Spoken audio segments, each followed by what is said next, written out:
నారా లోకేష్ కు పోటీ అవుతాడనే కారణంతో జూనియర్ ఎన్టీఆర్ ను తెలుగుదేశం పార్టీ చాలా కాలంగా పక్కన పెట్టి కుటుంబ కార్యక్రమాలను కూడా ఆహ్వానించడం నందమూరి కుటుంబం మానేసింది. ఈ నేపథ్యంలోనే ఈ సెగ కేవలం జూనియర్ ఎన్టీఆర్ కు మాత్రమే పరిమితంగా లేదు, కళ్యాణ్ రామ్ కూడా పరిమితమైంది. కళ్యాణ్ రామ్ తన బంధువులకు సంబంధించిన ఒక కార్యక్రమంలో కాకినాడలో పాల్గొనడానికి వచ్చారు.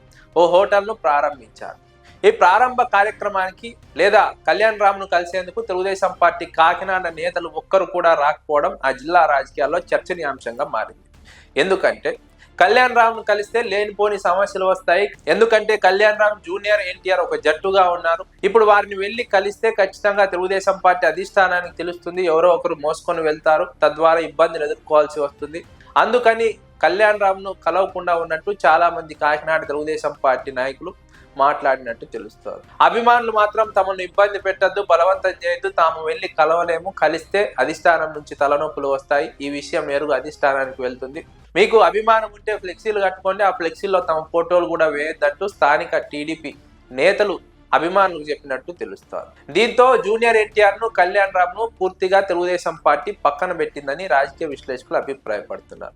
సాధారణంగా నందమూరి కుటుంబ సభ్యులు ఏ జిల్లాకు వెళ్ళినా ఆ ప్రాంతానికి తెలుగుదేశం పార్టీ వాళ్ళు వెళ్ళి వారిని కలిసి లేదా వారిని అభినందించి లేదా వారితో మాట్లాడి వారితో సంప్రదింపులు జరిపి వస్తారు.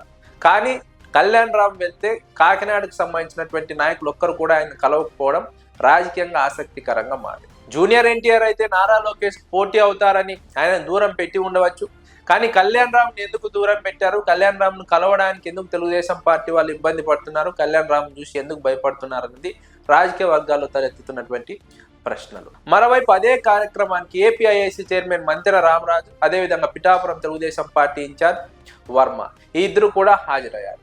ఈ ఇద్దరు కూడా బంధుత్వం మేరకు హాజరైనప్పటికీ వర్మ మాత్రం తెగేసి చెప్పినట్టు తెలుస్తోంది. వర్మ మాత్రం ఈ అంశంలో చాలా క్లియర్ గా ఉన్నట్టు తెలుస్తోంది. అవన్నీ పెద్దవాళ్ళ సమస్యలు, తనకు సంబంధం లేదు, విభేదాలు ఉంటే వారి మధ్య ఉంటాయి, తనకేం సంబంధం లేదు. తాను తెలుగుదేశం పార్టీ ఇన్ఛార్జ్ గా నందమూరి కుటుంబ సభ్యుడు జిల్లాకు వచ్చినప్పుడు ఆయన్ను కలవడం మర్యాద, ధర్మం, అంతేగాని ఎవరికో భయపడో ఎవరు ఏమంటారనో కలవకుండా ఉండడం కుదరదు. తాను మాత్రం అలాంటి వాటికి భయపడనట్టు వర్మ తెగేసి చెప్పారు. అయితే వర్మ క్లియర్ కట్ గా తెలుగుదేశం పార్టీ అధిష్టానం పైన ఒక రకమైనటువంటి వ్యతిరేకత వైఖరితో ఉన్నట్టు స్పష్టంగా అర్థమవుతోంది. నందమూరి కుటుంబంలోని కళ్యాణ్ రామ్ ను జూనియర్ ఎన్టీఆర్ ను తెలుగుదేశం పార్టీ పక్కన పెట్టిన నేపథ్యంలో వర్మ వారిని ప్రత్యేకంగా కలవడం ఇక్కడ ఆసక్తికర అంశం. పైగా తానెవరికి భయపడే పరిస్థితి లేదంటూ మాట్లాడడం కూడా ఇక్కడ మరో ఆసక్తికర అంశం. వర్మ అన్నిటికీ తెగించారని విశ్లేషకులు అభిప్రాయపడుతున్నారు. వర్మను పిఠాపురం నుంచి పంపించాలని ప్రయత్నం చేస్తున్న సందర్భంలోనే వర్మ తెగించి మాట్లాడుతున్నారు, తెగించి ప్రయత్నాలు చేస్తున్నారు. అందుకే ఈ విధంగా కళ్యాణ్ రామ్ ను కలిశారన్నది విశ్లేషకులు అంచనా వేస్తున్నటువంటి వైనం. అయితే కళ్యాణ్ రామ్ ను ఎవరు కలవకపోవడంపై తెలుగుదేశం పార్టీ నేతలంతా తమ వాదన తాము వినిపిస్తున్నప్పటికీ స్థానికంగా అభిమానులు మాత్రం తెలుగుదేశం పార్టీ నాయకుల తీరుపై మాత్రం ఆగ్రహం వ్యక్తం చేసినట్టు, అసంతృప్తి వ్యక్తం చేసినట్టు తెలుస్తోంది.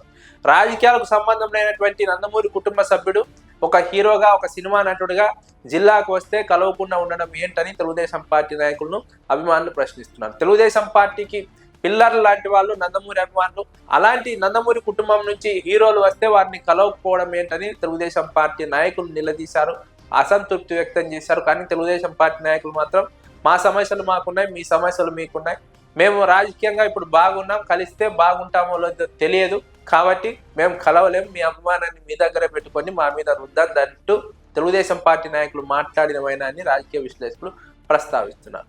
తెలుగుదేశం పార్టీ అధిష్టానం క్లియర్గా ఒక బౌండరీ గీసినట్టు తెలుస్తోంది నందమూరి కుటుంబానికి, అటువైపు జూనియర్ ఎన్టీఆర్ కు, కళ్యాణ్ రామ్ కు. తెలుగుదేశం పార్టీకి జూనియర్ ఎన్టీఆర్ కూడా ఒక బౌండరీ క్లియర్ గా గీసినట్టు తెలుస్తోంది. దీన్ని బట్టి అర్థం చేసుకోవచ్చు నారా లోకేష్ రాజకీయ భవిష్యత్తుకు ఇబ్బంది అయ్యే ఏ ఒక్కరిని కూడా దగ్గరికి రానిచ్చే పరిస్థితి లేదు. వారికి ఒక బౌండరీ గీసి వారిని పక్కన పెట్టే పరిస్థితి స్పష్టంగా కనిపిస్తోంది.